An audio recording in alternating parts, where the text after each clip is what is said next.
The Timeshift. Hello and welcome to this week's episode of Timeshift. Today I'm going to be reviewing the latest episode of Doctor Who titled Space Babies. Yes, it's time for Disney's, BBC's, Russell T Davies's, Jim Henson's Doctor Who Babies! Good grief. Now, we're going to be starting out by talking about the writing of this episode, and we're going to specifically talk about some of the positives and the things that I did enjoy about this particular episode. I am reviewing this immediately after finishing watching the episode, because as soon as I'm finished with this review, I'm going to be watching the next one and reviewing that. So gear ourselves in. This is going to be very off the cuff. So in terms of the positives for this, I will say is that I am really impressed by the sheer amount of creativity that is on show with this particular episode. The fact that he's actually doing some of the, for want of a better phrase, gags that the Doctor Who series has always teased to but has never done before, and actually committing to them. This, of course, being that in the early part of the episode, we have the moment where Ruby says, "Oh, what happens if I stand on a butterfly and it changes time and space?" And then we end up seeing the consequences of that, and then the Doctor has to end up undoing that. The closest thing we've ever got to a gag like that actually happening in Doctor Who up until this point was in the episode of the Peter Capaldi one, the second episode, I think it was, with Bill, when they mentioned about, "Oh, you just stood on a bug and now Pete no longer exists," and that led to a running joke on this show about poor Pete. And, you know, the fact we end up seeing the consequences of that. Ruby becomes some other alien life form that evolved on Earth because she accidentally stood on this butterfly. I think that's a neat gag. I think it's a fun gag, and actually seeing it being done is great. The sheer creativity that is on offer in this episode is mind-blowing. The fact that they actually commit to that creativity, I have to say, is remarkable. It does have a feel of the Stephen Moffat about that, though it is unmistakably certainly a Russell T Davies episode, though I will discuss that shortly. They have a space station which is run by bulbs, which is a bloody weird thing, but still, I think that it is neat for what it is. Again, I commend the commitment and the confidence to committing to the bit, as quite frankly, I could quite easily have seen in the hands of a lesser writer this whole episode idea just not being done quite as wild and creatively as it has been done. Another positive I have to say is that the whole sequence where we get the snow appearing in the space station and then later on in the episode in the TARDIS, I think that's a very arresting moment. I think I enjoy the way that he's teasing up for the wider mystery of Ruby Sunday coming along this season. There has been talk and speculation that she might be a one-season companion kind of thing. Maybe we'll see more of her in a future season. I really don't know. It's all up in the air, and there's so many rumours and such surrounding the series at the moment that God only knows what we're doing with it. But one of the things I did enjoy about those two moments, particularly the first one, is the fact that it helped bring us down into pace. It helped to slow things down and give us something to focus on and to something to build up for the future. And I will say is I really do appreciate this way of setting up for a season-long mystery, as opposed to the stuff that Russell T Davies and then Stephen Moffat were doing when they were showrunners, which is the fact of you'd have a sign on the background that says Bad Wolf, and then someone says Bad Wolf, and this is the Bad Wolf protocols, and how have you guessed that the big mystery this season is Bad Wolf?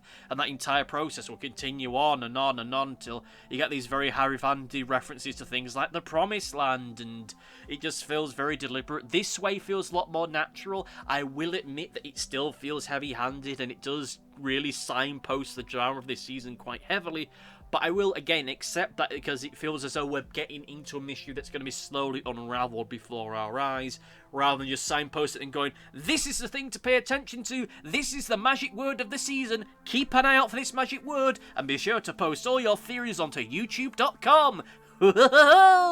Thankfully, that doesn't seem to be the direction that we're going with all of this, and hopefully it isn't, and that the mystery that we have with Ruby will be slowly unveiled as the series itself goes along. The whole mystery with the space babies, I have mixed feelings about it. The fact that it ultimately kind of resolved itself rather quickly. The reason why all these space babies exist was tackled in a fairly, sorry about that, that's my Discord, not yours. It was all resolved quite quickly. Is something that I am in two minds about. The fact that they just kind of explained, oh, this is why the space babies exist. So this is why they are as intelligent as they are. This is why that they are in this state of literal arrested development. They're 6 years old, but physically basically they're only a matter of months old. That all stuff, I think it would have been better if that had just been the broader mystery as to why all that stuff is here. The fact that it then ends up ultimately feeling as though just for the sake of a political nod. I mean, I'm saying nothing on that, that's not what we do with this channel, but I think that it was very heavy-handed, regardless of well-intentioned as it might well have been. And seeing as we are starting to pivot into that kind of tonal direction, I think it's best time to talk about some things that I didn't like about this episode. And I have to say is that, again, sticking with the writing, that whole general presentation, I think that the pacing of this episode, particularly in the first 10 to 15 minutes, was really poor. You can tell that this is a Russell T Davies episode by the sheer fact that you just don't get a time to really just stop and let things develop. Stop and let things develop and rest, and for them to sit in the back of our minds to allow us to process everything that's going on. The first 5 to 10 minutes is just this almost constant stream of exposition that I frankly made my teeth itch. Alright, it wasn't as bad as that, but still, I understand that this is meant as Season 1 for the Disney fans. Season 1, this is the moment that we're supposed to understand about the mechanics of how Doctor Who work. We're supposed to have it established to the new fans and re-established for the people who haven't watched in quite a while. This is particularly important when we talk about the stuff connected to the Timeless Child, which is a storyline that I think not a lot of people are going to be going back to visit anytime soon. But with that said, I think the way that it was handled was incredibly poor. I will always shout, scream and bawl at the fact I think that first season of Doctor Who in the return series, Russell T Davies' first season, is perfect as far as re-establishing and rebooting a series and just giving us all that exposition and that information. Just about every single idea, every single question that you could ever have about the Doctor and how time travel works is explained over the course of those 14 or so episodes. From the let's go back in time and stop something bad happening to where are all the other Time Lords, how does the TARDIS work, all that stuff is gradually dealt out to us, and here, regrettably, it is not the case. All the questions that you could ever ask about Doctor Who are answered in the first 5 minutes and are done at breakneck speed, to the point that some of the more important plot points, some of the more important, harder to understand, the more esoteric things, frankly, feel as though they're being rough shot over. The fact that he is the last of the Time Lords is barreled past. The fact that he is an orphan, he's a foundling, totally run over. The fact that they just awkwardly throw in the fact that he has 2 hearts, again, is something that I just think is stuff that should have been gradually developed and gradually told out to the audience over the course of the next 7 episodes, rather than just shot out in the first 10 minutes or so, as I think that ultimately takes away some of the magic and some of the mystery. Of course, this does indicate to me that we're less focused on the idea of rebooting and refamiliarizing the Doctor with a new audience, and this is going to be a lot more focused about Ruby and the mystery surrounding her, which again is a very Russell T Davies thing to do, because it ends up meaning that the companion is the centre of the universe and the single most important thing, which I always just found baffling. Is that the whole point of the companion in Doctor Who, back to the classic series up until now, is that they're supposed to be the audience surrogate. They're supposed to ask the questions that we as an audience would ask. They're supposed to be us in that situation. We're supposed to be being able to relate to them in some way or another. We're supposed to be the one going on the adventure with them. They are supposed to be, in certain regards, like an every man or every woman kind of character. Yet at the same time, in the Russell T Davies era onwards, they're also space gods that are connected to time and space, and they've existed for thousands of years and been reincarnated thousands of times over, and I don't like that, and I think that's the direction they're ultimately going to go with Ruby Sunday. I'd have been perfectly fine if it just turned out that she was just a regular ordinary person, and the mystery surrounding it is ultimately not much of a muchness, but that's not where we're going with it.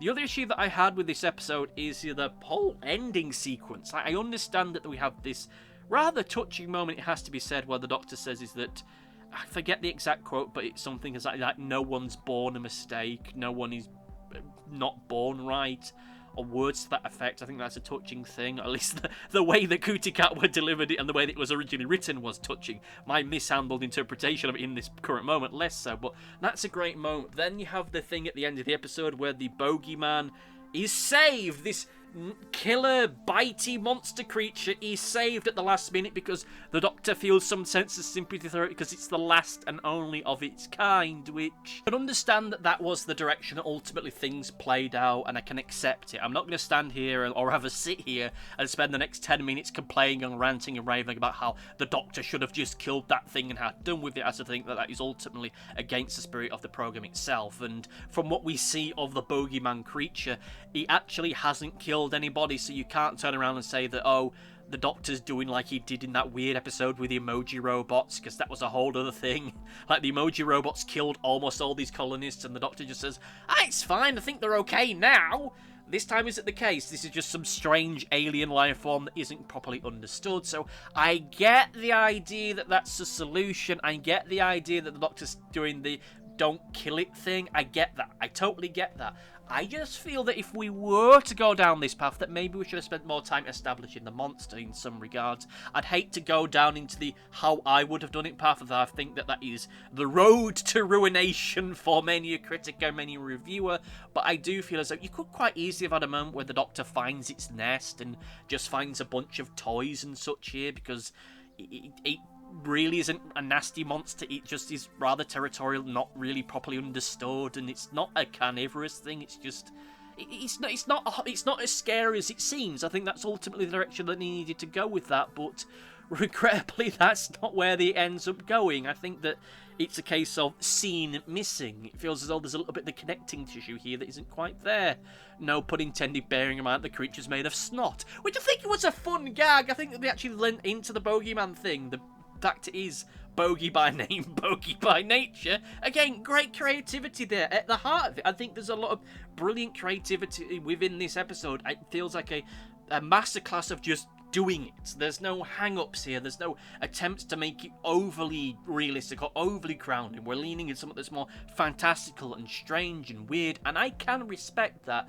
It just does feel that here and there, just certain things didn't quite land properly, particularly bearing in mind the pacing at the start of the episode. I do think that ultimately it does pivot into the kind of pace that it needed to.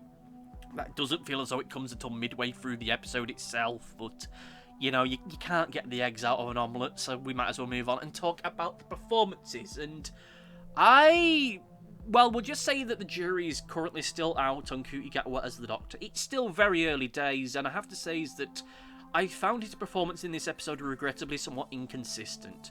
When he is the Doctor, he is the Doctor. There's no getting away with that. Does everything that you want a Doctor to do. You have that familiarity there that you want from all the actors to get the feeling of that, yes, this is the same character, just with a different face. And in those moments when he's able to do that, when he's able to get into the serious stuff, when he's able to get into the more jovial and jokey stuff, when he's mucking about and spooking the babies, when he's saying that nice little speech about no one being born wrong, or whatever the exact wording of it, I think that stuff is brilliant and good. I think that he has the potential of being a fantastic Doctor actor. It's just that at the same time, there are these scenes where it feels as though whoever was directing the scene or directing him didn't quite nail it, particularly towards the start of the episode, but at the same time, I can put that down to just the pacing of it. He can't get a feel for the character if he's having to deliver this exposition and this exposition and this exposition. Oh, but we also have to add some tenuous blocking into it so that it doesn't feel like a exposition dump. Like, I have all the sympathy in the world for him. I think that he was just ultimately let down by script. I feel that Millie Gibson did a great job playing Ruby Sunday. I can't say that I am thrilled with the character as written, because they ultimately end up feeling like just about every single Doctor Who companion of the modern era. With some exceptions here and there, they do very much feel as though that we're within the mould of Clara Oswald, which, if you've been following my reviews for quite some time, you'll know that I'm not exactly a fan of that character, but I think that she does a remarkable job with the stuff given to her.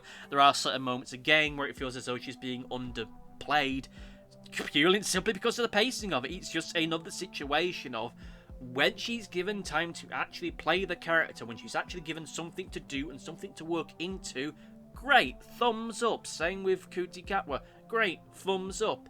The issue, of course, like I say, is the fact that everything's passing by so quickly that they don't really get enough time to really get into the meat of the characters as written, which is a shame.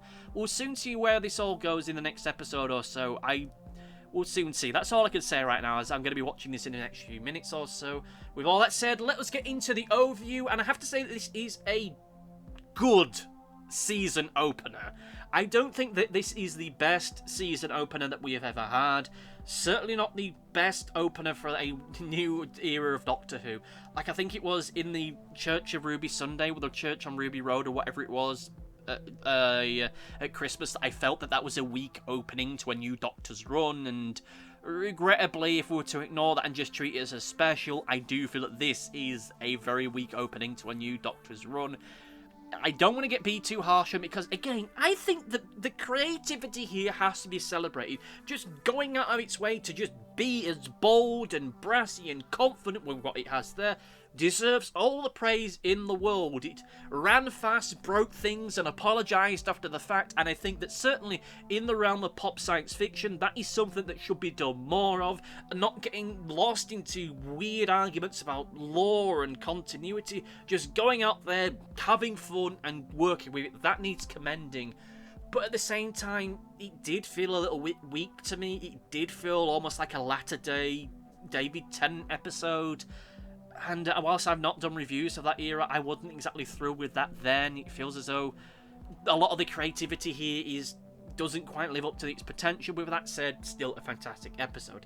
Now, this would be the point that I go into comment corner, but truth of the matter is that this is going to be a very difficult couple hours for me, so we're not going to get into comment corner. When we come to episode 3, we might well have a mega comment corner section, because I'm going to have comments from this one, I'm going to have comments from the next episode, and in the next episode I will be discussing in the overview my feelings about the whole Doctor Who double bill thing we've got going on at the moment. Between then and now, I'll say thank you all for listening, and see you next time. Goodbye! Thanks for watching. Be sure to like, favourite, subscribe, click the bell, and do all the YouTubey stuff that YouTube wants you to do. Go on, it'll do me a power of good. Until next time, my friends, goodbye!